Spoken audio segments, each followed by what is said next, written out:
Hi hello నమస్తే welcome to అమ్మా news. నేను ప్రణయ్ వర్మ. ఈరోజు మనము పాలమూరు జిల్లాకు వెళ్దాం. మహబూబ్నగర్ జిల్లాకి సంబంధించి మాట్లాడుకోవాలంటే అక్కడ కొంత రాజకీయాలని డిఫరెంట్గా కనబడతాయి. దాంట్లో భాగంగా కాంగ్రెస్ పార్టీ గురించి మాట్లాడుకోవాలంటే ఇప్పుడు పోటీలు పడతా ఉన్నారు. టికెట్ మాకంటే మాకని యుద్ధాలు చేస్తా ఉన్నారు. బట్ ఒక వ్యక్తి మాత్రం నాటి నుంచి నేటి వరకు ఒకే పార్టీ ఒకే మాట అనునిత్యం ప్రజాసేవకుడు, అన్న అంటే ఆపదలో నేను ముందుంటాను అంటూ కూడా ముందుకు పోయేటువంటి ప్రజానాయకుడుగా గుర్తింపు తెచ్చుకున్నటువంటి నాయకుడు, కాంగ్రెస్ పార్టీ సీనియర్ లీడర్, అదేవిధంగా కాంగ్రెస్ పార్టీలో క్రియాశీలకంగా పనిచేస్తున్నటువంటి Congress party general secretary Sanjeev Mudiraj గారు ప్రస్తుతం మనతో స్టూడియోలో ఉన్నారు. ఆయనతో మాట్లాడి పాలమూరు జిల్లాకి సంబంధించి అక్కడ ఉన్నటువంటి పరిస్థితులు కావచ్చు, రాబోతున్నటువంటి ఎన్నికల నేపథ్యంలో మరి పోటీ పడుతున్నటువంటి రాజకీయ పార్టీలు, కాంగ్రెస్ పార్టీకి సంబంధించినటువంటి వ్యూహాత్మక రచనలు ఎట్లా ఉన్నాయి, ఏం చేయబోతా ఉన్నారు తెలుసుకునే ప్రయత్నం. నమస్తే సంజయ్. నమస్కారం అన్నయ్య గారు. నమస్కారం అన్న. పాలమూరు జిల్లా అంటే నెర్రలు బాసిన నేరగా పేరు తెచ్చుకున్నటువంటి ప్రాంతం ఒకప్పుడు. మరి ఇప్పుడు ఎట్లా ఉన్నది?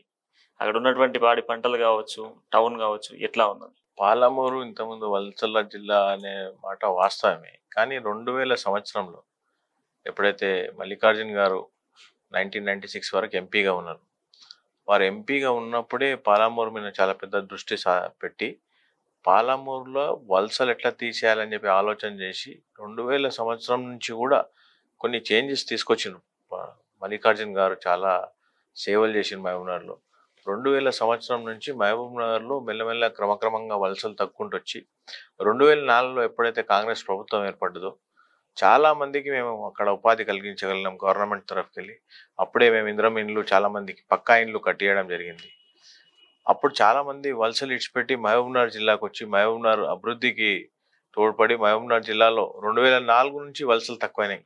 ఇప్పుడు అదే కంటిన్యూ అవుతుంది. అదేవిధంగా ఇప్పుడు ప్రస్తుతం ఉన్న పరిస్థితిలో కూడా మనకు మహబూబ్నగర్లో కూడా చాలా మంది వలసల జిల్లాగా మారి ఇప్పుడు మహబూబ్నగర్ అంతా కూడా వలసలు వచ్చి చేస్తున్నారు తప్పితే మహబూబ్నగర్ వలసల జిల్లాగా సస్యశ్యామలంగా మంచి వాతావరణంలో ఇలా మహబూబ్నగర్ ఉంది. మహబూబ్నగర్లో అంతా కూడా మంచి జరుగుతుంది. కాంగ్రెస్ ప్రభుత్వం 2014 వరకు ఉంది. 2014 వరకు కూడా అన్ని అభివృద్ధి కార్యక్రమాలు చేసినాం. మేము పక్కా ఇండ్లు చాలా మందికి ఇచ్చినాం. 2014 నుంచే కొంచెం ఇబ్బందిగా ఉంది. తెలంగాణ సాధించుకున్న తర్వాత చాలా మంది ఇండ్లు, ఇంద్రమ్మ ఇండ్లు అప్పుడు కట్టుకున్న వాళ్ళు చాలా అదృష్టవంతులు. తర్వాత 2014 నుంచి ఇప్పటి వరకు కూడా ఏదైతే ఇండ్ల కోసం ప్రయత్నం చేస్తున్నారో టీఆర్ఎస్ ప్రభుత్వం ఇలా చాలా మందికి మేము డబుల్ బెడ్రూమ్ ఇండ్లు ఇస్తామని చెప్పిండ్రు. కానీ ఇలా చాలా మందికి ఇండ్లు ఇవ్వలేకపోతున్నారు. అదేవిధంగా ఇవాళ వ్యవసాయానికి చూస్తే కూడా మేము కాంగ్రెస్ ప్రభుత్వంలో ఉన్నప్పుడు ఎంతో సబ్సిడీ ఇస్తుండే. ప్రతి దాని మీద సబ్సిడీ, స్ప్రింక్లర్ల మీద సబ్సిడీ ఉంటుండే, ఎరువుల మీద సబ్సిడీ ఉంటుండే, తర్వాత ఇంప్లిమెంట్స్, అగ్రికల్చర్ ఇంప్లిమెంట్స్ మీద సబ్సిడీ ఉంటుండే. ఇవన్నీ కూడా ప్రభుత్వం టీఆర్ఎస్ ప్రభుత్వం వచ్చిన తర్వాత ఇవన్నీ బంద్ చేసి కేవలం ఒక 10,000 రూపాయలు రైతు బంధు ఎకరానికి ఇస్తే ఇలా రైతు బంధు ఎకరానికి ఇలా రైతులను చూసుకున్నట్టయితే మీరు మహబూబ్నగర్ జిల్లాలో 58% రైతులకు 2 ఎకరాలు 3 ఎకరాల కంటే ఎక్కువ లేదు భూమి. అప్పుడు మేము ఒక రైతుకు దాదాపు ఒక రైతు మీదనే 50,000 రూపాయలు ఖర్చు పెట్టి ఒక ఎకరానికి 50,000 రూపాయల వరకు కాంగ్రెస్ ప్రభుత్వం ఉన్నప్పుడు ఇస్తుండే. కానీ ఇలా ఆ పరిస్థితి లేదు. ఇలా రైతులు కూడా బాగా ఇబ్బంది పడే పరిస్థితి ఉంది. ఇలా 24 గంటల కరెంట్ అని మాట్లాడుతుంది ప్రభుత్వం. దాదాపు కరెంట్ ఎప్పుడు వస్తుందో ఎప్పుడు పోతుందో కూడా తెలియని పరిస్థితి. అలా అంటే పేరుకే డెవలప్మెంట్ చేస్తున్నామని పేరుకే డెవలప్మెంట్ చేస్తున్నామని చెప్పడం కానీ కేవలం తెలంగాణ ప్రజలను మోసం చేసే విధంగానే ఇలా వ్యవహారం చేస్తున్నారు తప్పితే ఇలా ప్రతి ఒక్క ఇష్యూలో మీరు ఏదైనా తీసుకోండి. ఇలా రైతు బంధు కానీ దళిత బంధు ఇలా చాలా పెద్ద స్కామ్ నడుస్తుంది. సీఎం కేసీఆర్ గారే దాదాపు ఒక్కొక్కరికి కమిషన్లు 3 లక్షలు కమిషన్ తీసుకొని ఇస్తామని చెప్తున్నారు. ఇప్పుడు రైతు బంధువులో ఊర్లో ఒక పేరు మీద అకౌంట్ వస్తే ఆ ఊర్లో ఉన్న ఫ్యామిలీస్ అంతా, దళిత ఫ్యామిలీస్ అంతా కూర్చోబెట్టి ఆ వచ్చిన పైసలను డిస్ట్రిబ్యూట్ చేస్తున్నారు. ఇప్పుడు ఇలా అక్కడ వాళ్ళు అర్థం చేసుకోవాల్సింది ఏంటంటే ఒక్కసారి వాళ్ళ అకౌంట్లో పడితే ఎవరైతే వాళ్ళు డబ్బులు మరి ఇంకోసారి తీసుకుంటారో వాళ్ళ అర్హులు కాదు. వాళ్ళు ఇప్పుడు డబ్బులు వేరే వాళ్ళకి ఇచ్చేస్తే వాళ్ళకి ఇంకా రాదు రైతు బంధు, దళిత బంధు రాదు ఇంకా. కాబట్టి వాళ్ళు అర్హులు కాదు.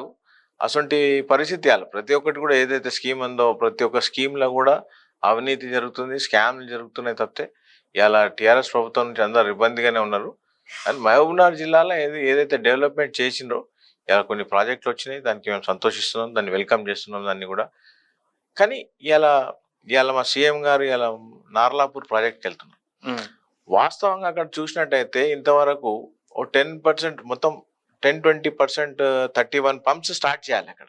31 పంప్స్ లో ఇలా స్టార్ట్ అయ్యే పంప్ కేవలం ఒక పంప్ స్టార్ట్ చేస్తున్నారు. ఇలా పంప్ స్టార్ట్ చేసి మేము మొత్తం అంతా కూడా శ్రీశైలం బ్యాక్ వాటర్ అంతా తీసుకొచ్చి మహబూబ్నగర్ను సస్యశ్యామలం చేస్తున్నామని చెప్పి దొంగ ప్రచారం చేస్తున్నారు. ఇతని ఇట్లా కాకుండా పబ్లిక్ లో ఉన్న వాస్తవం చెప్పాల్సిన అవసరం ఉంది. దాన్ని హైప్ చేసి ఇలా ప్రతి ఒక్కటి దాన్ని ఇలా ఒక మోటార్ ఆన్ చేసి మొత్తానికి మేము మహబూబ్నగర్ సస్యశ్యామలం చేసినాం, మళ్ళీ మాకే ఎన్నికలు వస్తున్నాయి, మళ్ళీ మాకే ఓట్లు వేయండి అని చెప్పడం ఇది ఎంతవరకు కరెక్ట్? ఒకసారి పబ్లిక్ అంతా చూస్తున్నారు, ఆలోచన చేస్తున్నారు. సో మీరు ఒక బీసీ బిడ్డ, అంతేకాకుండా మీ సొంత నియోజకవర్గం మహబూబ్నగర్, సో అక్కడే పుట్టిర్రు, అక్కడే పెరిగిర్రు, అంతేకాకుండా మీరు ఒక న్యాయవాదిగా, ఒక అడ్వకేట్గా కూడా అక్కడ ప్రాక్టీస్ చేసారు. సో ఆల్మోస్ట్ 30 సంవత్సరాలు అనుకుంటా కాంగ్రెస్ పార్టీలోనే ఉంటూ కాంగ్రెస్ పార్టీని నమ్ముకొని ముందుకు వెళ్తున్న నాయకుడు. సో అప్పుడు 2011 ఒకసారి, దాని తర్వాత 2018లో 2 సార్లు కూడా మీరు టికెట్ సాక్రిఫైస్ చేసిన సిచ్యువేషన్స్ కూడా ఉన్నాయి. ఎందుకు అసలు అప్పుడు టికెట్ ఎందుకు సాక్రిఫైస్ చేయాల్సి వచ్చింది? 2011 కిరణ్ కుమార్ రెడ్డి గారు సీఎం ఉన్నారు. అప్పుడు మా దగ్గర బై ఎలక్షన్ వచ్చింది. మా దగ్గర బై ఎలక్షన్ వచ్చినప్పుడు కిరణ్ కుమార్ రెడ్డి గారిని నేను పోయి కలిసిన. సార్ నేను పోటీ చేస్తాను సార్, నేను అంటే తప్పకుండా నీకు అవకాశం ఇస్తాను, 2 days తర్వాత నన్ను కలువు అన్నాడు. 2 days తర్వాత వెళ్ళి కలిసిన తర్వాత సరే సార్ నేను సర్వే చేపించిన, నేను నీకు మంచిగానే ఉంది సర్వేలో, నువ్వు పోటీ చేయి అని చెప్పి నాకు అవకాశం ఇస్తా అని చెప్పడం జరిగింది. నేను పోయి 2 days లో మొత్తం అంతా ప్రిపేర్ కూడా చేసుకున్నాను. 2 days తర్వాత మళ్ళీ సీఎం గారు నన్ను పిలిచి అంటే కొన్ని కారణాల వల్ల టికెట్ నేను నీకు ఇవ్వలేకపోతున్నా, కొంచెం లోకల్ నాయకత్వంలో నాకు ఇబ్బంది వస్తుంది, తప్పకుండా నీకు 2014లో నీకు నేను పార్లమెంట్ టికెట్ ఇస్తాను, నువ్వు అక్కడి నుంచి పోటీ చేయి, 2014లో పార్లమెంట్లో కూడా నీకు మంచిగా ఉంది, నేను సర్వే చేయించిన, ఎందుకంటే దాదాపు 15 లక్షల ఓటర్లలో కూడా 9 లక్షల ఓటర్లు బీసీలు ఉన్నారు, అది కాక అన్ని వర్గాల నుంచి కూడా నీకు మంచి సపోర్ట్ ఉంది, కాబట్టి నువ్వు అక్కడి నుంచి పోటీ చేస్తే బాగుంటుంది 2014లో, అప్పటివరకు నువ్వు మొత్తం కాన్స్టిట్యున్సీ తిరుగు, 2014లో నేను నీకు తప్పకుండా సాయం చేస్తాను అని చెప్పి. అప్పుడు 2014లో పరిస్థితులు వేరే వచ్చినప్పుడు తెలంగాణ మూవ్మెంట్ వచ్చింది, కిరణ్ కుమార్ రెడ్డి గారు అప్పుడు వాడు స్టేట్ సపరేట్ కావడంతో వాడు ఇంట్రెస్ట్ చూపెట్టలేదు. లేకపోతే 2014లో కూడా నాకు అవకాశం రావాలి పార్లమెంట్కి, రాలేకపోయింది. కానీ 2018లో ఆల్మోస్ట్ ఆల్ మాకు టికెట్ ఫైనల్ అయ్యే టైంలో మా కాంగ్రెస్ పార్టీ పాలసీలో టీడీపీ తోటి అలయన్స్ పెట్టుకోవడం జరిగింది. టీడీపీ తోటి అలయన్స్ పెట్టుకుంటే ఆ టికెట్ టీడీపీకి పోవడం జరిగింది. అప్పుడు కూడా మేము పార్టీని అనుసరించి పార్టీని ఒబే చేసుకుంటూ పార్టీ చెప్పినట్టు 2018లో కూడా మేము టికెట్ సాక్రిఫైస్ చేయడం జరిగింది. సో ఇప్పుడు 23 పరిస్థితి కూడా అట్లనే కనబడుతూ ఉంది. ఎందుకనంటే ఇతర పార్టీ నేతలు కూడా అక్కడ పార్టీ కండవ కప్పుకుంటా ఉన్నారు కాంగ్రెస్లో.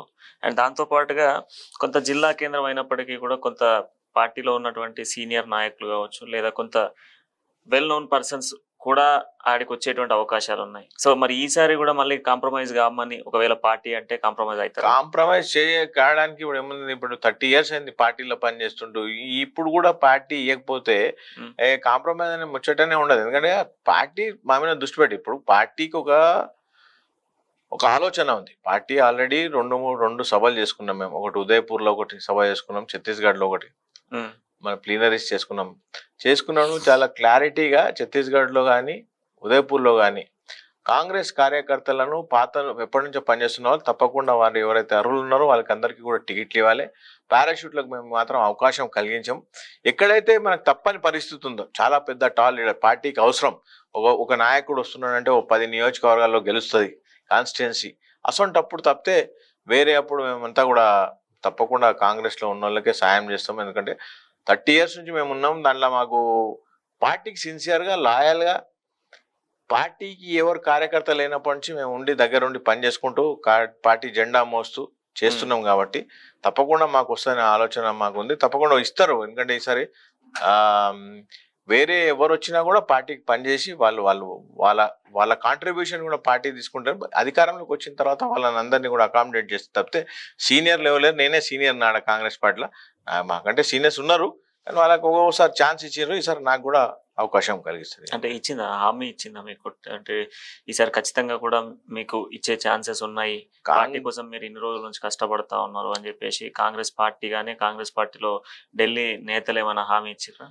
హామీ అనేది కాంగ్రెస్ పార్టీలో ఎవరికి ఇయ్యరు. జనరల్ గా వాళ్ళు సర్వేస్ చేపిస్తామని చెప్తున్నారు. ఇప్పుడు సర్వేస్ సర్వేలలో కూడా మీ పేరు ఉంది కదా, సర్వేల్లో పేరు ఉంది, కానీ ఇప్పుడు అధిష్టానం దగ్గరికి వెళ్ళే సర్వేల్లో కూడా ఉండాలి కదా. ఇప్పుడు జనరల్ గా బయట ఉన్న సర్వేలు కాకుండా అధిష్టానం దగ్గర ఉన్న సర్వేలు, వాళ్ళ విధానం ఏ విధంగా వాళ్ళ సర్వేస్ ఉంటాయి అనేది కూడా మనం చూడాలి. కానీ అధిష్టానంలో మాత్రం తప్పకుండా కష్టపడుతున్నావు నువ్వు పార్టీలా, నీకు అన్యాయం జరగకుండా చూస్తామని చెప్తున్నారు తప్పితే ఖచ్చితంగా నీకే టికెట్ వస్తుందని చెప్పేంత వరకు అయితే ఎవరు అదే హామీ ఇవ్వలేదు. అంటే జనరల్ గా కాంగ్రెస్ పార్టీలో కూడా అసలు హామీ ఇవ్వలేదు. మా అధ్యక్షుడు కూడా చాలాసార్లు చెప్పిండు, నా టికెటే నా చేతిలో లేదు, కేవలం ఆ సర్వేల్లో అంతా కలిసి. అంతా కూడా కాంగ్రెస్ పార్టీ దానికి ఒక పెద్ద చరిత్ర ఉంది. ఇప్పుడు మా దగ్గర ప్రతి ఒక్క సిస్టమ్ నడుస్తుంది. ఇప్పుడు మా దగ్గర ప్రతి కాన్స్టిట్యున్సీకి ఒక జనరల్ సెక్రటరీ ఇన్ఛార్జ్ ఉంటాడు, ఆరు పైన ఒక వైస్ ప్రెసిడెంట్ ఉంటాడు, దానిపైన సీనియర్ వైస్ ప్రెసిడెంట్, తర్వాత పార్లమెంట్ అబ్జర్వర్. ఈ పార్లమెంట్ అబ్జర్వర్స్ అంతా కలిసి మళ్ళీ ఒక చీఫ్ అబ్జర్వర్ ఉంటారు, తర్వాత స్క్రీనింగ్ కమిటీ ఉంటుంది, తర్వాత మళ్ళా చీఫ్ ఎలక్షన్ కమిటీ కూర్చుంటుంది. కాబట్టి ఎక్కడ కూడా అన్యాయం జరిగే పరిస్థితి లేదు. వాళ్ళన్నీ కూడా గమనిస్తారు. ఇవన్నీ కూడా చేయడానికి ఇన్ని స్క్రీనింగ్ చేయడానికి కారణం కూడా ఏమంటే మంచి మంచి క్యాండిడేట్లను, ఎవరైతే పనిచేసే క్యాండిడేట్లు ఉన్నారో, గెలిచే క్యాండిడేట్లు ఉన్నారో వాళ్ళకి తప్పకుండా సీట్లు ఇవ్వాలని చెప్పి ఇంత పెద్ద ఎక్సర్సైజ్ చేస్తుంది తప్పితే, లేకపోతే వేరే పార్టీలాగా జస్ట్ తెచ్చి ఎవరు మనకు అనుకూలంగా ఉంటే వాళ్ళకి ఇచ్చే పరిస్థితి అట్లా ఉండదు కాంగ్రెస్ పార్టీ. గతంలో వరంగల్ రైతు డిక్లరేషన్ లో రాహుల్ గాంధీ గారు కూడా ఒక డిక్లేర్ చేయడం జరిగింది. అంటే ఆయన పర్టికులర్ గా మెన్షన్ చేయడం జరిగింది, ప్రజాక్షేత్రంలో ఎవరైతే నేతలు తిరుగుతారో ప్రజల సమస్యలు తెలుసుకుంటూ వాటిని పరిష్కార దిశగా తీసుకెళ్తున్న నేతలకే టికెట్ ఇస్తా అని చెప్పేసి, టికెట్ కన్ఫర్మ్ అవుతుంది అని చెప్పేసి రాహుల్ గాంధీ గారు చెప్పారు.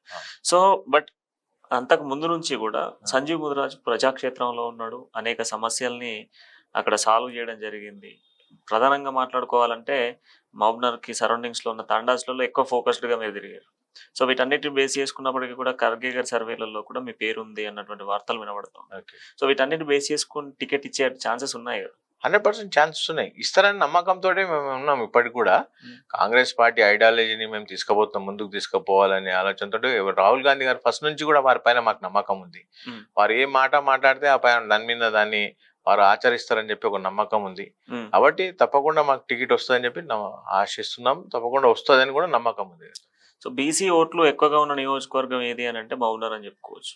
దాంట్లో ప్రధానంగా చూస్తే మీ ముదిరాజులకు సంబంధించింది దాదాపు ఎక్కువ ఓటింగ్ టౌన్ లో ఉంటాయి, ఆల్మోస్ట్ 50,000 ఎబో ఉంటుంది. సో ఇప్పుడు వాళ్ళ ఓట్లు, దాంతో పాటుగా ఇతర కమ్యూనిటీకి సంబంధించిన ఓట్స్, మెయిన్ థింగ్ మైనారిటీకి సంబంధించిన ఓట్స్, ఇవన్నీ ఎట్లా ఉండబోతా ఉన్నాయి?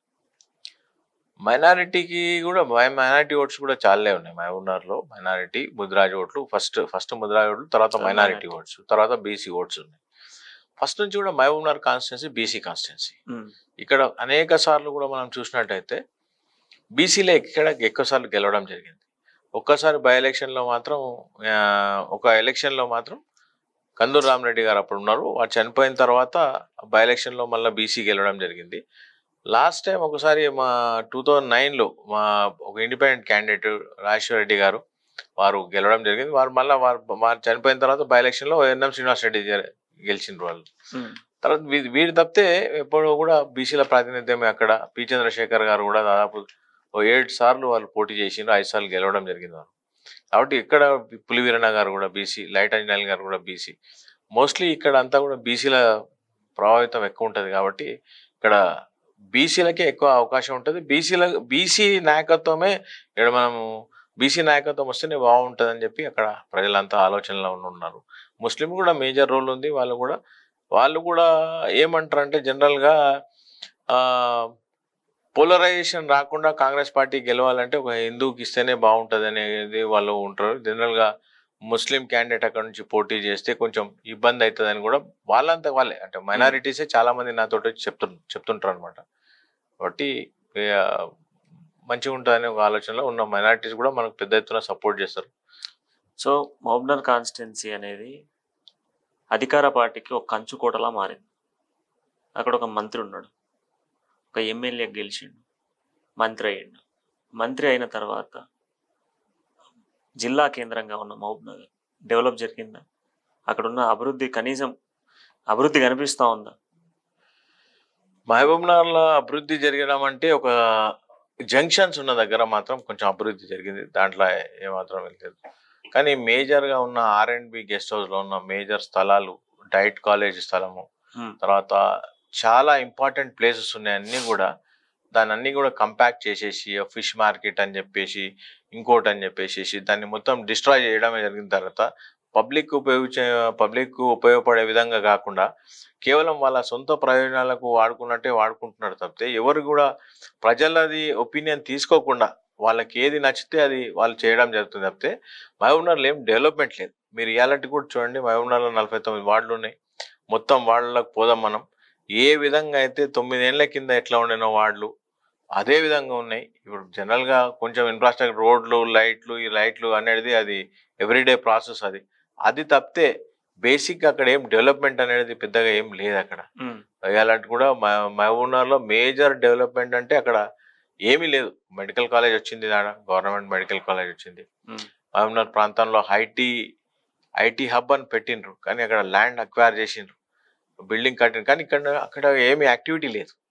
కేవలం ఇన్ఫ్రాస్ట్రక్చర్ డెవలప్మెంట్, అది వాళ్ళ కమిషన్స్ల కోసం వాళ్ళంతా వర్క్ చేస్తున్నారు తప్పితే అక్కడ యాక్టివిటీ లేదు. నిజంగా కూడా పబ్లిక్ని ఇన్వాల్వ్ చేసి అక్కడ యాక్టివిటీ చేసి అక్కడ నుంచి పబ్లిక్ లాభపడ్డారు, స్టూడెంట్స్ లాభపడ్డారు అనే దాఖలాలు ఎక్కడ కూడా లేవు. అంటే ఇప్పుడు జిల్లా కేంద్రాలలో ఇప్పుడు జిల్లా గ్రంథాలయం కావచ్చు, లేకపోతే జిల్లా కేంద్రానికి సంబంధించినటువంటి వైద్య కళాశాలలు కావచ్చు, లేదంటే మళ్ళీ చూసుకుంటే సూపర్ స్పెషాలిటీ హాస్పిటల్ అని చెప్తా ఉన్నది ప్రభుత్వం. ఇటువంటి హాస్పిటల్ కావచ్చు, ప్రజలకు కనీసమైనటువంటి ఈ సూపర్ మార్కెట్స్ లాంటివి కూడా తీసుకొస్తాం గవర్నమెంట్ నుంచి అని చెప్పి. మరి ఈ పథకాలు జిల్లా కేంద్రంలో ఉండాలి కదా, టౌన్లో ఉన్నాయి. జనరల్గా ఒక ప్రభుత్వం, ప్రజలు ఎన్నుకునే ప్రభుత్వంలో ప్రజల కోసం పనిచేయడానికే గవర్నమెంట్ ఏర్పాటు చేస్తారు. ఇప్పుడు ఇవన్నీ కూడా super speciality hospital central government, state government participation తోటే ఇవన్నీ అవుతున్నాయి. కొన్ని డెవలప్మెంట్స్ జరుగుతున్నాయి దాంట్లో అభివృద్ధి. అవి ఎవరైనా చేయాల్సిందే, ఎవరున్నా చేయాల్సిందే, ఎవరు లేకుండా చేయాల్సిందే. అది కొంచెం డెవలప్మెంట్ ఉంది, కానీ అది కేవలం మేము ఉన్నందుకే డెవలప్మెంట్. అది ఎవరున్నా అవుతుంది. టీఆర్ఎస్ ప్రభుత్వం ఉన్నా అవుతుంది, కాంగ్రెస్ ప్రభుత్వం ఉన్నా అవుతుంది, ఇంకెవరున్నా అవుతుంది. అదంతా పోనీయండి, అదంతా ఇవన్నీ డెవలప్మెంట్ కాకుండా బేసికలీ మా దగ్గర ఎట్లా ఉందంటే ఇద్దరు అన్నదమ్ములు, అది పెద్దనం, బాగా పెద్దనం, పబ్లిక్ ను భయభ్రాంతాలకు గురి చేస్తున్నారు వాళ్ళంతా కూడా. ఇప్పటిదాకా దాదాపు 1800 మంది మీద కేసులు పెట్టినారు. ఎవరు? ఎమ్మెల్యే గారు తమ్ముడు. వారు మొత్తం ప్రజలని భయభ్రాంతాలకు గురి చేసి వారు ఎవరు వాళ్ళ మాట అయినారో, వాళ్ళకి అగేన్స్ట్ మాట్లాడతారో వాళ్ళని అందరి మీద కేసులు పెట్టడం కానీ, భయభ్రాంతాలకు గురి చేసి అలా అందరి మీద ఒక మేమే పెద్ద అనే విధంగా పబ్లిక్ ఇలా చాలా బేజార్కి వచ్చేసారు. ఇలా ఆయన నేను చెప్పుకుంటాడు, ఆయన నేను ఇంత డెవలప్ చేసిన, ఏమీ డెవలప్మెంట్ లేదు. కేవలం వాళ్ళ ఓన్ డెవలప్మెంట్ తప్పితే వాళ్ళు ఏం పెద్దగా డెవలప్మెంట్ చేసింది ఏం లేదు అక్కడ మహబూబ్నగర్లో. వాళ్ళ ప్రజలంతా కూడా చూస్తున్నారు. ప్రజలు తప్పకుండా ఆయనను వాళ్ళ ఇంటికి పంపించడానికి అందరు కూడా రెడీ అయినరు. తప్పకుండా ఈసారి ఆయనను ఓడగొట్టడానికి ప్రజలు సిద్ధంగా ఉన్నారు. ప్రభుత్వం చెప్తున్నటువంటి మెయిన్ పథకాలలో మిషన్ భగీరథ అనేది ఒకటి కీలకంగా మారింది. ఇంటింటికి నల్లా సదుపాయాలని చెప్పి. సో మహబూబ్నగర్లో ఇంటింటికి నల్లలు కనబడుతున్నాయి. మహబూబ్నగర్లో దాన్ని మేము యాక్చువల్లీ మహబూబ్నగర్ టౌన్ మున్సిపాలిటీ మా కాంగ్రెస్ హయాంలో మహబూబ్నగర్లో అప్పుడు మేము ఓడుకోతోటి లోన్ తీసుకున్నాం. ఓడుకోతో లోన్ తీసుకున్నప్పుడు జైపాల్ రెడ్డి గారు అర్బన్ డెవలప్మెంట్ మినిస్టర్ అయినాం. ఆ టైంలోనే మేము లోన్ తీసుకొని మహబూబ్నగర్ రామన్పాడు నీళ్లు మొత్తం మహబూబ్నగర్లో ఇంటింటికి సప్లై చేపిస్తాం గవర్నమెంట్ మా ప్రభుత్వం హయాంలో. అప్పుడు వచ్చిన మహబూబ్నగర్కి నీళ్ళు వచ్చినాయి. ఇప్పుడు మిషన్ భగీరథలో కూడా కొన్ని ఊర్లకు కూడా నీళ్ళు పోయినాయి. దాంట్లో వాస్తవమే, అది దాంట్లో ఏం తప్పలేదు. కానీ మహబూబ్నగర్ ప్రాంతంలో నీటి కొరత తీర్చిందే కాంగ్రెస్ పార్టీ. జైపాల్ రెడ్డి గారు అప్పుడు అర్బన్ డెవలప్మెంట్ మినిస్టర్ ఉన్నారు. అప్పుడు దాదాపు మాకు పెద్ద ఫండ్ కూడా ఆయన ఇప్పించిండు. ఆ ఫండ్ తోటే మేము మొత్తం మహబూబ్నగర్ వాటర్ ప్రాబ్లం అంతా కూడా సాల్వ్ చేసాం. సో ఇప్పుడు సంజయ్ ముద్రాజు మంత్రి మంత్రి శ్రీనివాస్ గౌడ్ ఉన్నాడు. సో మంత్రి శ్రీనివాస్ గౌడ్ని ఎదుర్కోవాలి అని అంటే అంగబలం కావాలా, ఆర్థిక బలం కావాలా, రాజకీయ బలం కావాలా? అది పోను రాష్ట్రంలో 2 టర్మ్లో అధికారంలో ఉన్నటువంటి పార్టీ లీడర్. వీటన్నిటిని బలాలను దాటుకొని సంజీవ్ ముద్రాజ్ రేపు తట్టుకొని నిలబడి గెలుస్తాడా? ఇప్పుడు శ్రీనివాస్ గౌడ్ మామూలుగా ఒక ఎంప్లాయ్, ఎన్జిఓ ఎంప్లాయ్, మామూలు ఎంప్లాయ్. మహబూబ్నగర్ ప్రజలంతా కూడా ఆయనను మహబూబ్నగర్కి వస్తే మహబూబ్నగర్ మా సత్యమన్న అంచరుడు దగ్గర ఉన్నప్పుడు ఆయనను పబ్లిక్ ఆదరించింది. ఎందుకంటే సత్యమన్న అనుచరుడు కాబట్టి సత్యమన్నకు ఒక మంచి ఒక దైవంతో సమానం సత్యమన్న. ఆయనలాగా పనిచేస్తాడు, ఆయనలాగా ఉంటాడు అనే ఒక ఆలోచనతోటి ఆయన అందరూ కూడా ఆదరించిండ్రు. ఆయన ఒక మామూలు వ్యక్తే. కానీ ఆయన ఇలా వ్యక్తి అయిన తర్వాత ఇలా మనం చూడాల్సింది ఏంటంటే ఒక మామూలు మనిషి ఇంత ఎదిగిందంటే, ఇన్ని వేల కోట్లు సంపాదించిందంటే ఎంత అవినీతి పరుడో మనం ఒకసారి ఆలోచన చేయాల్సింది. ఇలా బాలమూరు ప్రజలంతా కూడా ఒక అవినీతి పరునికి ఓటేయడానికి ఎవరు కూడా తయారులేరు. అవినీతి పరునికి నిజాయితీ పరునికి చాలా డిఫరెన్స్ ఉంది. ఇలా తప్పకుండా మేము అన్నిట్లో రాజకీయంగా ఆయన ఎదుర్కోవడానికి మేము సిద్ధంగా ఉన్నాం. ఏ దాంట్లో అయినా కూడా ఎదుర్కోవడానికి అన్ని విధాలుగా మేము సిద్ధంగా ఉన్నాం. తప్పకుండా ఆయన ఎదుర్కొంటాం. ఆయన పెద్ద ఏం శక్తి కాదు మాకైతే. ఆయన పెద్ద కాంపిటీటర్ అని కూడా పెద్ద అనుకోవట్లేదు మేము. అంటే కాంపిటీటర్ అని మీరు అనుకోవట్లేదు, కానీ ఇప్పుడు అధికార పార్టీకి సంబంధించిన మంత్రి కనుక మంత్రి పదవిని మళ్ళీ పొందడానికి ఆయన ఎత్తుకు పై ఎత్తులు కూడా వేస్తాడు కదా. ఎన్ని పై ఎత్తులు వేసినా మహబూబ్నగర్ ప్రజలు ఆయన ఓటేయడానికి సిద్ధంగా లేరు. ఇప్పుడు మీరు కూడా ఇంటింటికి కాంగ్రెస్ అనేటువంటి కార్యక్రమంతో ప్రజాక్షేత్రాల్లోకి వెళ్తా ఉన్నారు. సో కాంగ్రెస్ పార్టీ పథకాలను కూడా వివరిస్తా ఉన్నారు.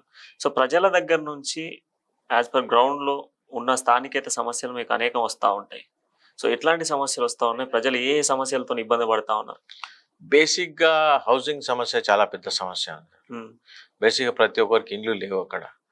అక్కడ ఇండ్లు లేవు. ఇంకా ఇప్పుడు ఆరోగ్యశ్రీ పథకం కింద కూడా ఎవరు హాస్పిటల్ పోతే కూడా ఎవరు కూడా ఆరోగ్యశ్రీ కింద వాళ్ళని యాక్సెప్ట్ చేస్తలేరు. వాళ్ళొకటి ఆరోగ్యశ్రీ పథకం అనేది దాన్ని పకడ్బందీగా చేయాలనేది ఒకటి పబ్లిక్ చెప్పడం జరుగుతుంది. అదేవిధంగా హౌసింగ్ స్కీమ్ ప్రతి ఒక్కరికి పక్కా ఇండ్లు కావాలనేది ఒకటి ఉంది. అది ఇంకోటి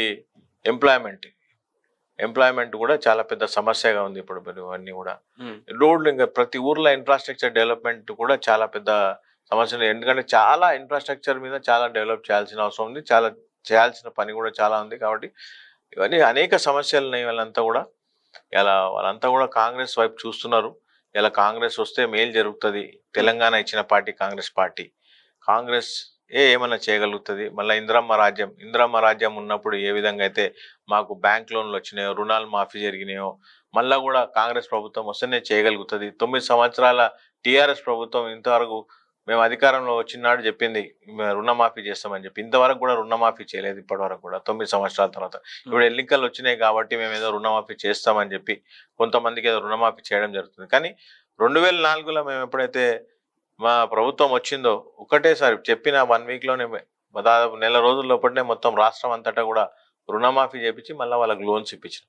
కాబట్టి ప్రజలకు ఒక నమ్మకం ఉంది. కాంగ్రెస్ పార్టీ ఏదైతే చెప్తుందో చేస్తుందని చెప్పి ఒక నమ్మకం ఉంది. కాంగ్రెస్ పార్టీ హయాంలోనే ఎవరికి అంటే ఏ పార్టీ ఒక్కసారి ఎలక్షన్ అయిపోయిన తర్వాత ఆ గ్రామంలో వెళ్ళిన తర్వాత ఆ పార్టీ ఏ పార్టీకి ఓటేసిండు, ఏ పార్టీకి సంబంధించినడు అనకుండా గ్రామంలో ఉన్న ప్రతి ఒక్కరు సంక్షేమం గురించి ఆలోచన చేసే పార్టీ కాంగ్రెస్ పార్టీ అని చెప్పి ప్రజలకు తెలుసు. కాబట్టి సార్ ప్రజలందరూ కూడా కాంగ్రెస్ వైపు చూస్తున్నారు. అనేక సమస్యలున్నాయి, అవన్నీ తీర్చడానికి కాంగ్రెస్ పార్టీ ముందుంటది. ఎప్పుడు కూడా ఎప్పటికి కూడా చేస్తుందని చెప్పి కూడా తెలియదు. సో కాంగ్రెస్ పార్టీ చేస్తుంది ఓకే, బట్ సంజీవ్ ముదిరాజు కూడా గతంలో మొన్న వర్షాలు పడ్డప్పుడు అనేక ఇండ్లు కూలిపోయినాయి. సో కొన్ని గ్రామాలలో టెంపరీగా కొన్ని షెల్టర్స్ కూడా, కొందరికి పర్మనెంట్ షెల్టర్స్ కూడా అరేంజ్ చేసిండు అని చెప్పేసి చెప్తా ఉన్నారు. అంటే ప్రజలు చెప్తా ఉన్నారు. వాస్తవం. మనం వేపూర్ గ్రామంలో కానీ, ఫతేపూర్ గ్రామంలో కానీ, చిందర్పల్లి గ్రామంలో కానీ ఇక్కడంతా కూడా కొన్ని ఇండ్లు కూలిపోతే వాళ్ళ దగ్గర పోయి వాళ్ళకి రేకులు ఇప్పియడం కానీ, కొంతమందికి ఆర్థిక సాయం చేయడం కానీ, ఇవన్నీ కూడా నిరంతర ప్రాసెస్. ఎందుకంటే మన కళ్ళ ముందర జరుగుతుంటే మనం చూసుకుంటా కూర్చోలేము కదా. వాళ్ళకి అది ఎవరికి ఏ సాయం కావాలన్నా, ఎప్పుడు ఏ సాయం కావాలన్నా మేము తప్పకుండా ముందుంటాం. వాళ్ళకు ప్రజాసేవ చేయడానికి మేము ఉన్నాం. అంత ఎప్పటికి కూడా కాంగ్రెస్ పార్టీ ఉద్దేశమే అది, ప్రజలకు మేలు జరిగే విధంగా చేయాలని చెప్పి ఆ కాంగ్రెస్ పార్టీలో ఐడియాలజీని ప్రజల్లోకి తీసుకుపోవాలి, ప్రజలతో ఉండాలి, ప్రజలతో మమేకమై ప్రజల కోసమే పనిచేయాలనేది మా లక్ష్యం. సో ప్రజల కోసం పనిచేయాలని మీరు అంటా ఉన్నారు, కానీ బట్ ప్రజల కోసం పనిచేసే మీ పైన కూడా కేసులు పెడతా ఉన్నారు కదా. అది వాళ్ళ చిన్న ఆలోచన. ఇప్పుడు మేము మొన్న ఈ కేసు అంటే మొన్న చిందర్పల్లిలో ఇద్దరు పిల్లలు ఒక శాండ్ మాఫియా వాళ్ళు ఏం చేసిందంటే, వాళ్ళ తాండా పక్కకే వాళ్ళ పొలం ఉంటే దాంట్లో ఫిల్టర్ ఉసుకే చేస్తున్నారు. ఫిల్టర్ ఉసుకే పక్కకే, అసలు వాళ్ళు పర్మిషన్ తాండా వాళ్ళు కనీసము ఎన్నోసార్లు రిప్రజెంటేషన్ చేశారు. ఎస్పీకి కానీ, కలెక్టర్ కానీ, ఆర్డీఓ కానీ, ఎంఆర్ఓ కానీ ఎన్నోసార్లు రిప్రజెంటేషన్ చేస్తే వాళ్ళు పెద్ద పెద్ద నాయకుల అండతోటి వాళ్ళు అట్లనే చేస్తున్నారు. వాళ్ళు ఎవరు పట్టించుకునే పరిస్థితులు. అయితే వాళ్ళు ఉసుక తీసే క్రమంలో పెద్ద గుంత ఏర్పడి దాంట్లో వర్షానికి నీళ్ళు వచ్చినప్పుడు ఆనాడు బోనాల పండుగ ఉంటే పిల్లలు స్కూల్ పోలేదు, అన్నాడు హాలిడే ఉండే. అయితే ఆ తాండాకు ఆనుకొని ఉంటుంది ల్యాండ్. పిల్లలు చిన్న పిల్లలు 9 ఏళ్ళ పిల్లలు పోయి వాళ్ళు ఈత కొట్టడానికే పోయి దాంట్లో పడి చనిపోవడం జరిగింది. చనిపోతే వీళ్ళంతా కూడా అక్కడ ఉన్న గ్రామస్తులు ఎవరైతే ఉన్నారో తాండాకు సంబంధించిన గ్రామస్తులంతా పొద్దుటి నుంచి కూర్చొని ముసలోళ్ళు పెద్దోళ్ళు చిన్నోళ్ళు అందరూ రోడ్డు మీద కూర్చొని బైఠాయించి వాళ్ళు ఎవరు తినకుండా చాలా ఇబ్బంది పడకుండా, ఎందుకంటే వాళ్ళ మీద యాక్షన్ తీసుకునేంత వరకు మేము లేవమని చెప్పి అక్కడ కూర్చుంటే వాళ్ళని పరామర్శించడానికి మేము వెళ్తే మేమేదో వాళ్ళను ఇది చేసి మేమేదో వాళ్ళతోనే ఇన్స్టిగేషన్ చేసి వాళ్ళ ఏదో ఇబ్బంది పెట్టి వాళ్ళని ఏదో చేస్తున్నాం అని చెప్పి గవర్నమెంట్కి ఆటంకం కల్పిస్తుందని చెప్పి మా మీద కూడా కేసులు బుక్ చేస్తారు. అంటే ప్రభుత్వం వాళ్ళది ఇప్పుడు వాళ్ళ ఆలోచన విధానం అది, ఇప్పుడు వాళ్ళ ఆలోచన విధానం అది, వాళ్ళు చేసే ప్రవర్తన అదే ఇవన్నీ కూడా గమనిస్తున్నారు, ప్రజలు గమనిస్తున్నారు కాబట్టి ఇవన్నీ చూస్తున్నారు. ఇవన్నీ కామన్ థింగ్స్. ఇవన్నీ ఎప్పుడైనా ఎవరైనా ఎంతమంది మనం ఎంత పాపులర్ అవుతుంటే మనకు అంతమంది శత్రువులు వస్తున్నట్టు కదా, కామన్ థింగ్ ఇది అది. సో ఇంకొకటి ఏంటంటే ప్రభుత్వం చెప్తున్నటువంటి పథకాల గురించి మనం మాట్లాడుకుంటే ప్రభుత్వం ఇప్పుడు అనేక పథకాలను కూడా తీసుకొచ్చింది. అంటే ఈ 9.5 సంవత్సరాలలో సో కొత్త కొత్త స్కీమ్స్ని కూడా తీసుకొని, అంటే గతంలో ఉన్న కాంగ్రెస్ అమలు చేసిన స్కీమ్సే కాకుండా ఇప్పుడు లేటెస్ట్గా తీసుకొచ్చినది కళ్యాణ్ లక్ష్మి అని, లేదంటే షాదీ ముబారక్ అని, లేకపోతే ఇప్పుడు ఈ దళిత బంధు, రైతు బంధు, అండ్ మళ్ళీ ఇప్పుడు కొత్తగా బీసీ బంధు, ఇటువంటి స్కీమ్స్ తీసుకొస్తాం. సో ఇప్పుడు ఈ స్కీమ్స్ అన్ని ప్రజలకు అందుతున్నాయి అని చెప్పేసి చెప్తా ఉన్నారు. రియాలిటీగా మీరు ప్రజాక్షేత్రంలోకి వెళ్తా ఉన్నారు, డోర్ టు డోర్ క్యాంపెయిన్ చేస్తూ ఉన్నారు, ప్రజలు చెప్తా ఉన్నారా మాకు ఈ పథకం నుంచి ఈ లబ్ధి పొందినాము, ఈ లబ్ధి మాకు చేకూరింది, మేము ఆ పార్టీని కాదు మీకు ఎట్లా ఇస్తాము అని చెప్పేసినటువంటి వార్తలు చెప్తా ఉన్నారు. ప్రజలు మాత్రం నిజంగా అంటే స్కీమ్స్ పెట్టింది వాస్తవమే. ఇప్పుడు దళిత బంధు స్కీమ్ ఉంది. ఒక ఊర్లో దాదాపు ఒక 100 మంది ఫ్యామిలీస్ దళిత ఫ్యామిలీస్ ఉంటాయి. కేవలం ఒక 10 మందికి మాత్రమే దళిత బంధు వస్తుంది. అది కూడా వాళ్ళ కార్యకర్తలకు మాత్రమే దళిత బంధు వస్తుంది తప్పితే వేరే ఎవరికి వస్తలేదు. రైతు బంధు విషయమా, రైతు బంధు కరెక్ట్ పడుతుంది, అది అందరికీ కూడా రైతులకు. కానీ లాస్ట్ టైం అయితే సీజన్ అయిపోయిన తర్వాత పడ్డాయి. మొత్తం జూన్లో సీజన్ ఉంటే ఆగస్ట్ ఎండింగ్ వరకు కూడా పడ్డాయి. లాస్ట్ టైం డబ్బులు లేకనో మళ్ళీ ఏదో వాళ్ళు ఆగస్టులో. రైతుకి ఎప్పుడైతే నిజంగా కూడా సీజన్లా ఇప్పుడు సీజన్ ఒక్కసారి దాటిపోయి ఒక దినం దాటిపోయిందంటే రైతుకి ఇబ్బంది అవుతుంది. ఇప్పుడు రైతు బంధు పడుతుందని చెప్పి వాళ్ళు అంతా కూడా దాని మీద డిపెండ్ అయి ఉంటారు, వాళ్ళు వేరే సోర్సెస్ కూడా చూసుకోరు. అటువంటి పరిస్థితులు ఏర్పడ్డాయి. రైతు బంధుకు సంబంధించింది అది ఇష్యూ. అది కాక దళిత బంధువుల దాదాపు 10 లక్షలు సపోజ్ బయట వాళ్ళకి కార్యకర్తలు కాక బయట వాళ్ళకి శాంక్షన్ అయితే సీఎం గారే స్వయంగా చెప్పారు 3 లక్షల రూపాయలు కమిషన్ తీసుకొని 7 లక్షల రూపాయలు ఇస్తున్నారని చెప్పి. ఈ మధ్య ఏం చేస్తున్నారంటే ఒక 10 మంది దళిత బంధు ఇష్యూ అయితే ఆ 10 మందితోటి వచ్చిన ₹1 కోటి వచ్చినాయి అనుకోండి, ఆ ఊర్లో ఉన్న వాళ్ళందరికీ దాన్ని డివిజన్ చేస్తున్నారు. ఈ 10 మందికి ఏం తెలుస్తలేదంటే రేపటి నాడు వీళ్ళు ఒక్కసారి అర్హులు అయిపోతారు, రేపటి నాడు మళ్ళీ కాంగ్రెస్ ప్రభుత్వం వచ్చి దళిత బంధు కంటిన్యూ చేస్తే వీళ్ళకి వచ్చిన ఏదైతే 10 లక్షల డబ్బులు ఉన్నాయో వాళ్ళ 10 లక్షలకు వాళ్ళు మళ్ళీ నెక్స్ట్ టైం వాళ్ళ అర్హులు కాదు. అది వాటి వీళ్ళ దాంట్లోకి కట్ చేస్తున్నారు. గ్రామంలో డివిడెండ్ ఒక ఊర్లో 4 పంచాలంటే 2.5 lakhs ఇస్తున్నారు, 5 మందికి పంచాలంటే 2 lakhs. ఆ 10 లక్షల్లో అందరికి డివైడ్ చేసి ఓట్ల కోసం చేస్తున్న పని ఇదంతా కూడా. ఓట్ల రాజకీయం చేస్తున్నారు. షాదీ ముబారక్ అంటారా, దాంట్లో కూడా అప్లికేషన్స్ ఎన్ని పెండింగ్ ఉన్నాయంటే అన్ని పెండింగ్ ఉన్నాయి. ఇప్పుడు ఎలక్షన్ దగ్గర వస్తున్నాయి కాబట్టి అవన్నీ క్లియర్ చేస్తారేమో తర్వాత. ఈ రైతు బంధు విషయం, మన బీసీ బంధు విషయానికి వస్తే ఇలా మనం ఒకసారి ఆలోచన చేయాలి. 130 నుంచి 136 కులాలు బీసీ కులాలు ఉంటే కేవలం 14 కులాలకు మోస్ట్ బ్యాక్వర్డ్ కమ్యూనిటీకి ఇస్తున్నాం. దాన్ని స్వాగతిస్తున్నాం మేము, వాళ్ళకు ఇవ్వాల్సిన అవసరం ఉంది, ఇవ్వాలి. కానీ దాంట్లో కూడా ఇలా మొత్తం వాళ్ళు శాంక్షన్ చేసింది ఎంత, వాళ్ళు శాంక్షన్ చేసిన ప్రకారం మనం ఒకసారి లెక్క కడితే కాన్స్టిట్యున్సీకి 100 లేకపోతే 125 మందికి వస్తుంది, 125 మందికి కాన్స్టిట్యున్సీలో వస్తుంది. దాంట్లో మళ్ళీ మనం విలేజ్ వైజ్ తీసుకుంటే ఒక విలేజ్లో 10 మందికి 15 మందికి వస్తుంది. ఇది నిరంతర ప్రక్రియ అని చెప్తున్నారు కదా. ఒక్కసారి ఎలక్షన్ అయిపోయిందంటే దీన్ని ఎవరు పట్టించుకోరు. ఇలా వచ్చిన వాళ్ళకే వాళ్ళ బీసీ బంధు వచ్చిన వాళ్ళకు ఊర్లో ఎంతమంది ఉంటే అంతమందికి ఇస్తే దాన్ని ఒక బీసీ బంధు కింద మనం పరిగణలోకి తీసుకోవచ్చు. కానీ అలా కేవలం ఒక 10 మంది వాళ్ళ కార్యకర్తలకు ఇచ్చి మేము బీసీలకు చేస్తున్నాం అనేది కరెక్ట్ కాదు. అదేవిధంగా 136 కులాలు ఉన్న బీసీలకు ఒక 14 కులాలకు ఇచ్చి మేము మొత్తం బీసీలకు చేస్తున్నాం అంటే అది ఎంతవరకు కరెక్ట్, అది మీరే ఒకసారి ఆలోచన చేయాల్సి. సో ఇప్పుడు మనం రాజకీయంగా మాట్లాడుకున్నాం. సో అన్నిటి విషయాలు వస్తే విద్యార్థులకు సంబంధించినటువంటి అంశం మాట్లాడదాం. అక్కడ టౌన్‌లో సంబంధించి మహబూబ్‌నగర్ టౌన్‌కి సంబంధించి అసలు నిరుద్యోగ ఉద్యోగులు ఏమనుకుంటా ఉన్నారు? విద్యార్థులు ఏమనుకుంటా ఉన్నారు? అసలు ఏ పార్టీ అధికారంలోకి వస్తే వాళ్ళకు మేలు జరుగుతుందని భావిస్తా ఉన్నారు? అంటే మొన్న ఈ నిరుద్యోగులకు సంబంధించి పేపర్ లీక్ అయిన తర్వాత ఈ ఏదైతే group 1, group 2 paper public service commission paper leak అయిన తర్వాత మా అధ్యక్షుడు ఒక మొత్తం రాష్ట్రం అంతా తిరిగి అన్ఎంప్లాయిడ్ యూత్ వాళ్ళ మీద ఇష్యూస్ తీసుకొని వాళ్ళ కోసం కొన్ని ర్యాలీస్ పెట్టాం. అయితే మహబూబ్ నగర్లో కూడా ఒక పెద్ద ర్యాలీ పెట్టడం జరిగింది. మహబూబ్ నగర్లో ఒక ర్యాలీ పెడితే కొంతమంది జేఏసీ మా దగ్గర అన్ఎంప్లాయిడ్ పిల్లలు ఒక జేఏసీ జాయింట్ యాక్షన్ కమిటీ వాళ్ళంతా కూడా గ్రూప్ 1, గ్రూప్ 2, గ్రూప్ 4, గ్రూప్ 1 అంతా ప్రిపేర్ అవుతున్నారు. అయితే వాళ్ళతో కొంతమందితో మాట్లాడిస్తే ఒక బాబు మాట్లాడుకుంటూ ఒక చాలా పెద్ద మాట మాట్లాడి, మేము ఎంతో నమ్మకంతో తెలంగాణ టిఆర్ఎస్ ప్రభుత్వం మీద మేమంతా నమ్మినాం. తెలంగాణ ఇచ్చిన కాంగ్రెస్ పార్టీని కాదని చెప్పి మాకు ఏదో జరుగుతుంది, మేలు జరుగుతుంది టిఆర్ఎస్ వస్తే అనుకున్నాం. కానీ మా జీవితాలు ఖరాబ్ అయినాయి.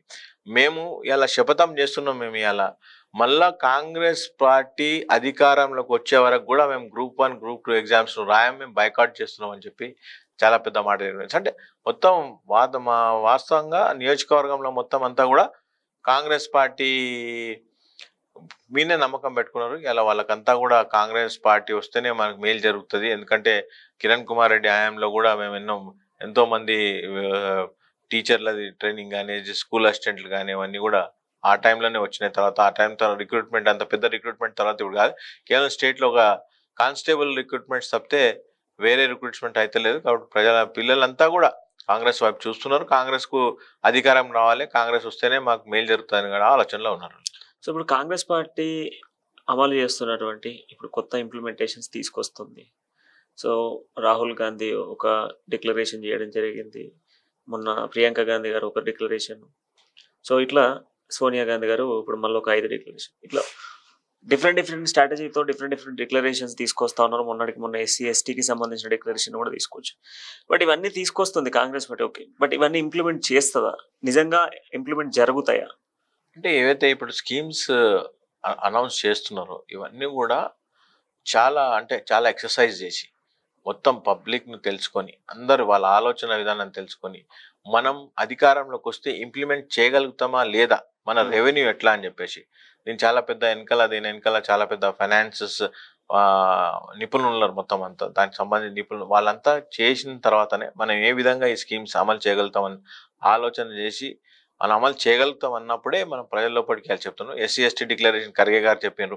ప్రియాంక గాంధీ గారు వచ్చి యూత్ డిక్లరేషన్ చేసిండ్రు. అదేవిధంగా రాహుల్ గాంధీ గారు వచ్చి మన రైతు డిక్లరేషన్ రాహుల్ గాంధీ చెప్పిండ్రు. కాబట్టి సోనియా గాంధీ గారు కూడా ఒక 5 స్కీమ్స్ తోటి ఇలా 5 కంటే ఎక్కువనే రావచ్చు. 5 ఇంపార్టెంట్ స్కీమ్స్ అంటే ఏవైతే మేము ప్రజలకు హామీ ఇస్తామో చేయగలుగుతామో, రేపు ఫైనాన్స్ అంటే గవర్నమెంట్ మీద బర్డన్ పడకుండా నిజంగా కూడా చేయగలుగుతామో ఆ స్కీమ్స్ ఇంప్లిమెంట్ చేసే విధంగానే ఇలా చేయాలనే ఆలోచనలో ఉన్నాం. సో మహబూబ్‌నగర్‌కి సంబంధించి 4 విషయాలు మిమ్మల్ని అడుగుతాను. మహబూబ్‌నగర్ నియోజకవర్గంలో రేపు మీకు టికెట్ ఇచ్చి గెలిచి నిలిస్తే ఇప్పుడు నేను అడుగుతున్నటువంటి సమాధానానికి నిరుపేదలు ఉన్నటువంటి ప్రాంతం చాలా వరకు తాండాలు ఉన్నాయి. అందులో పక్కా ఇండ్లు లేని వాళ్ళు ఉన్నారు. వాళ్ళకి ఇండ్లు కట్టిస్తాడా సంజీవ్ ముదిరాజ్?